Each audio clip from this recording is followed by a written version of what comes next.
Trahison de qui? Envers qui?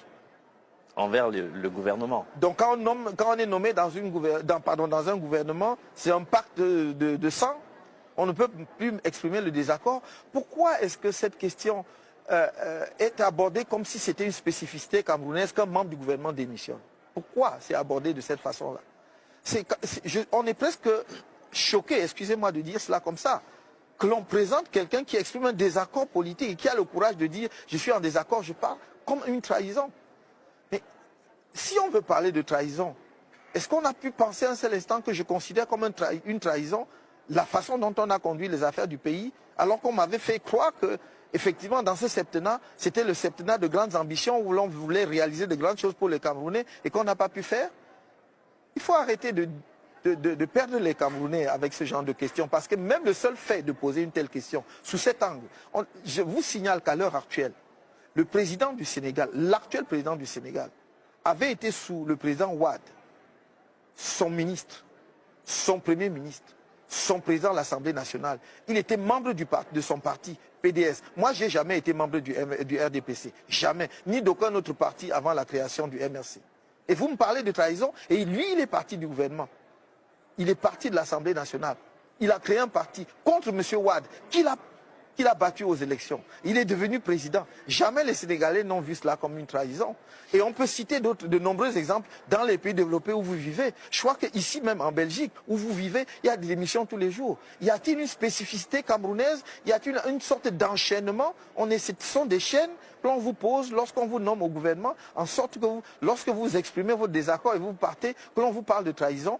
S'il y a trahison, moi j'estime que c'est le gouvernement qui m'a trahi ou que c'est M. Biya qui m'a trahi parce que mes attentes n'ont pas été satisfaites. Pour vendre le surplus au Nigeria. Mais le gouvernement camerounais estime que ce n'est pas sa priorité et va faire autre chose. Donc nous devons non seulement réformer l'État, mais nous devons aller le plus loin possible pour donner l'autonomie. Et cette réforme pour nous, aujourd'hui, sur la forme de l'État, c'est le fédéralisme. Le fédéralisme est la forme de l'État qui peut nous permettre de régler le problème anglophone, mais de régler aussi globalement les problèmes du pays en termes de développement économique.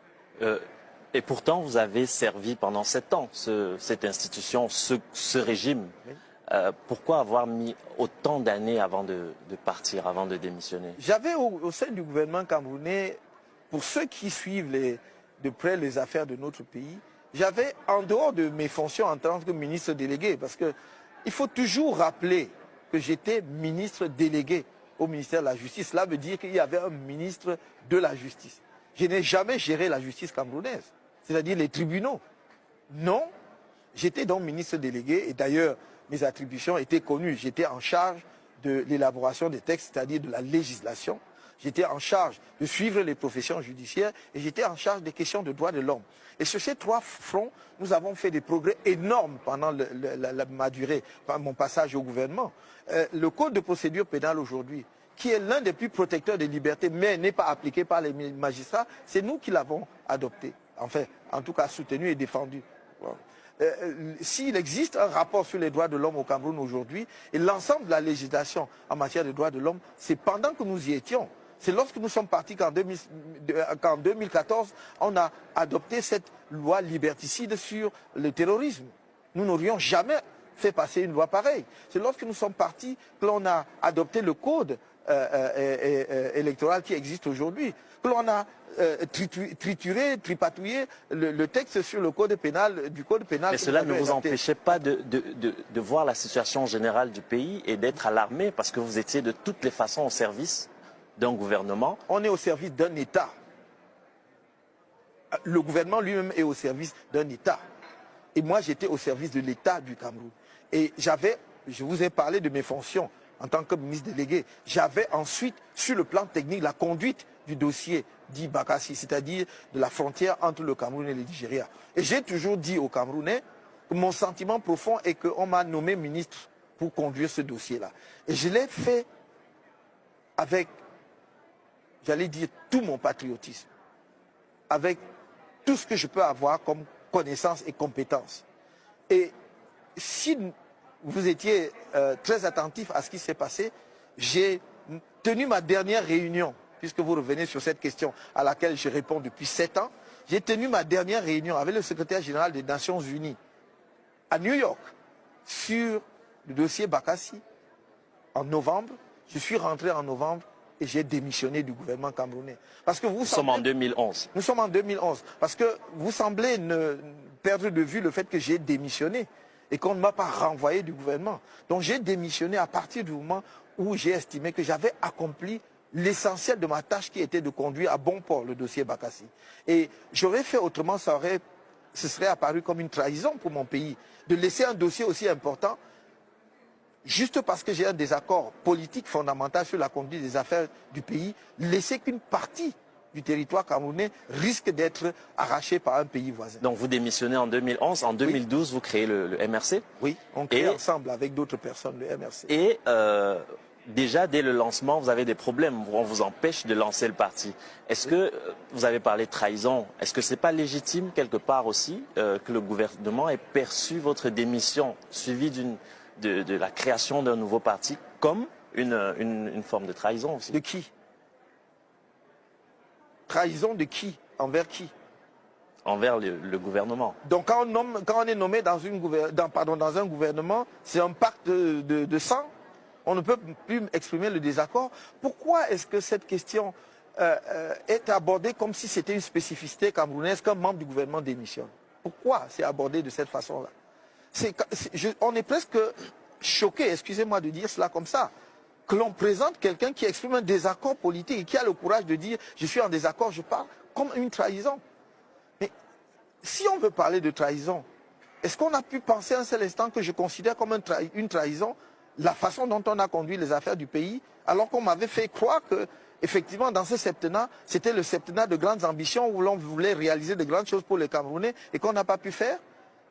Il faut arrêter de perdre les Camerounais avec ce genre de questions, parce que même le seul fait de poser une telle question, sous cet angle, je vous signale qu'à l'heure actuelle, le président du Sénégal, l'actuel président du Sénégal, avait été sous le président Wade, son ministre, son premier ministre, son président de l'Assemblée nationale. Il était membre de son parti, PDS. Moi, je n'ai jamais été membre du RDPC. Jamais. Ni d'aucun autre parti avant la création du MRC.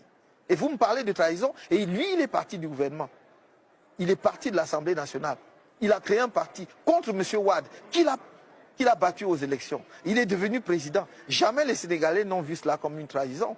Et on peut citer de nombreux exemples dans les pays développés où vous vivez. Je crois qu'ici même en Belgique, où vous vivez, il y a des émissions tous les jours. Y a-t-il une spécificité camerounaise? Y a-t-il une sorte d'enchaînement? Ce sont des chaînes que l'on vous pose lorsqu'on vous nomme au gouvernement, en sorte que lorsque vous exprimez votre désaccord et vous partez, que l'on vous parle de trahison. S'il y a trahison, moi j'estime que c'est le gouvernement qui m'a trahi ou que c'est M. Biya qui m'a trahi parce que mes attentes n'ont pas été satisfaites. Maurice Kamto, laissons-nous un peu rêver. Quand vous étiez jeune, vous rêviez d'être président? On rêve de tout quand on est jeune. Peut-être que j'en rêvais, je ne m'en souviens plus. J'ai rêvé de beaucoup d'autres choses quand j'étais jeune. J'aurais bien voulu aussi être artiste. Moi j'aurais bien voulu être artiste, un peintre ou un musicien. Mais ça fait partie des rêves et nous ne réalisons pas toujours nos rêves. Il se peut que j'ai rêvé d'être président, oui. La plupart des jeunes enfants rêvent d'ailleurs de ça. Je vous suggère de rêver un peu avec moi. Nous sommes en 2025 et on ignore comment, mais vous prenez la tête du pays. Après cette année en plus, vous êtes président du Cameroun. Quelles sont les 2 premières mesures que vous prendrez? Je crois que ça aussi c'est un exercice de journaliste qui revient toujours. On vous dit quelles sont les 2 premières mesures ou bien qu'est-ce que vous faites dans les 100 premiers jours. Le Cameroun est un pays où il n'y a que des urgences.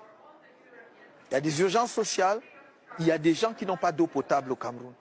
J'ai vu de mes propres yeux des compatriotes ramasser de l'eau dans des flaques d'eau de pluie tombées sur la route, la grande route, pour boire, alors que des animaux venaient d'ailleurs de boire dans la même flaque d'eau, dans l'extrême nord du pays.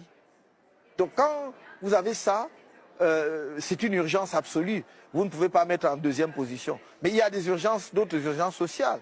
La situation des hôpitaux, des formations sanitaires au Cameroun.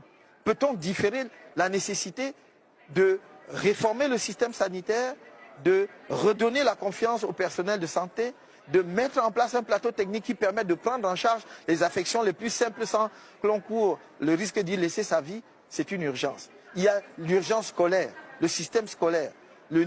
Si vous avez regardé ces derniers temps, y compris un ministre, membre du gouvernement qui allait battre campagne dans la partie septentrionale du pays, dans quoi?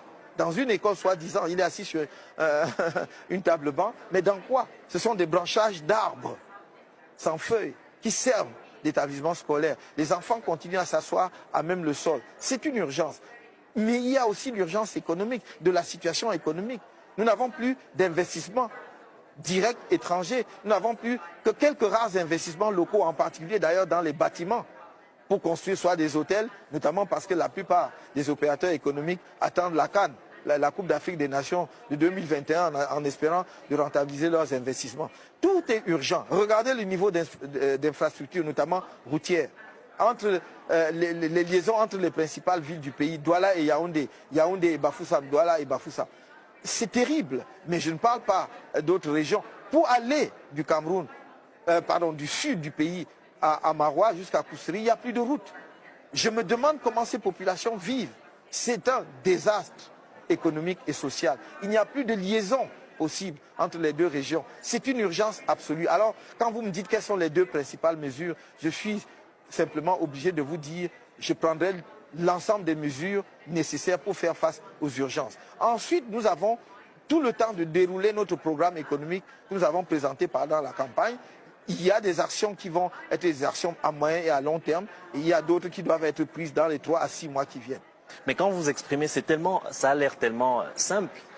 Est-ce que vous n'avez pas peur de décevoir? Vous avez vu ces milliers de personnes à Paris qui scandaient votre nom. Vous n'avez pas peur de décevoir. Vous avez décrit la situation actuelle qui est chaotique. Donc le challenge est énorme. Vous avez ça à relever et vous avez tous ces regards de millions de personnes. Est-ce que